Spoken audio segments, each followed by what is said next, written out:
Manipur Da Kukiland Semba Yaroi Madugi Mayokta Foothills Naga Coordinating Committee na Chap Chana Thegnagani haina Naga Foothills ki representative Akiu Ngaomei da phongdokre lamda masida khunda minariba indigenous group khudingmak ase ngalingai matamdage amana amagi mateng pangnaduna lakle jahi taret khunta khiba matam adudasu chinga masung tampaki miyoi sing ase amana amagi mateng pangnaduna ngasigi phibam ase yawrakhibani ngasi Manipur da oirakliba phibam ase dasu Aikoi Mashel amana amagi mateng pangnaduna apunba Manipur ama semgatuna Manipur gi saktam ngakpada punna thaudang lominasi haina Naga Foothills ki representative amadi Imphal Naga Forum gi joint secretary oiriba Akiu Ngaomei na phongdokre wafam asing asi langthawal da leiba iningthau gambir singh gi khubamda pangthokiba iningthau gambir singna laikhidabage chamaga marifu tarani thoi suba death anniversary ga mari leinana United People's Front UPF Manipurna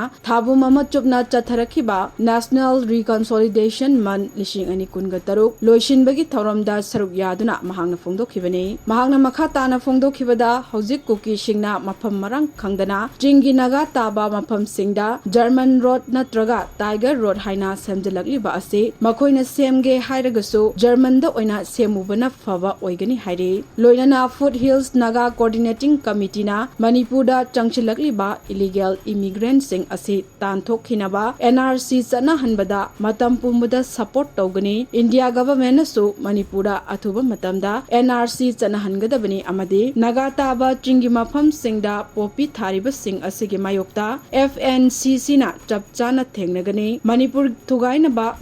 thugainaba honaragliba singi mayokta FNCC na lepkani amade Manipur Da Kukiland Semba Yaroi se na Foothills Naga Coordinating Committee के representative so होय गना एकोई distance से करीफाव ले है तो ए ngamne ramge एकोई से indigenous ओइबा मीसिंग एकोई थाइना दिगी लेरक रब Foothills Nahan सु एकोई Foothills FNCC ना economic indefinite economic को बसे एकोई नागा की लमदा की चंबा यारोय हाइना indefinite blockade को की अदु मतम दा गवर्नमेंट गा केनो तम नरगा याना खरे अदुगा एकोइना मफम Marang खंगबा road construction German road हाइना हाइबगुंबा एकोइ lambda साबनु German road सानिंगल दी German दा साब चलो न हाइगे अदुगा कुकी लोइना नते illegal immigrants से एकोइना सुंया यादे एकोइ lambda एकोइ indigenous ओइबा Manipur da leiba yaroi habise एकोइ distant लेरी अदुगा coffee cultivation coffee से एकोइ चिंग रोमदा नागा की रोमदा coffee थादबा फाव मोइना थारगा एकोइ इपाई पुना चही सामा लौ सुरगा पैसा तानबदा लाख तरा फंगदोइने मोइदी चही मदा करोड़ ताला एकोइ फाव यावगे तोइने अदुगुंबा फत्तबा निशा ड्रग्स की एकोइना यादे अदुगा अथुबा मतमदा FNCC की एकोइ स्टैंड से NRC से एकोइना फुल्ली सपोर्ट तवी अथुबा मतमदा पांगथोकदबनी है एकोइ स्टैंड ने अदुगा एकोइ टेरिटोरियल इंटीग्रिटी मणिपुर कायबा यारोय एकोइ मणिपुर दा कुकीलैंड लेबा यारोय है एकोइ स्टैंड ने अदुगा लोइरमदाइदा एकोइना कुकी रेबेलियन हाइसे एकोइ हिस्टोरियन म्यामना फजने इबिरमबने अदुबु कुकी रेबेलियन हाइबदिगिना एंग्लो कुकी वार थोकी बसे करम मतमनो हाइबा मतमदा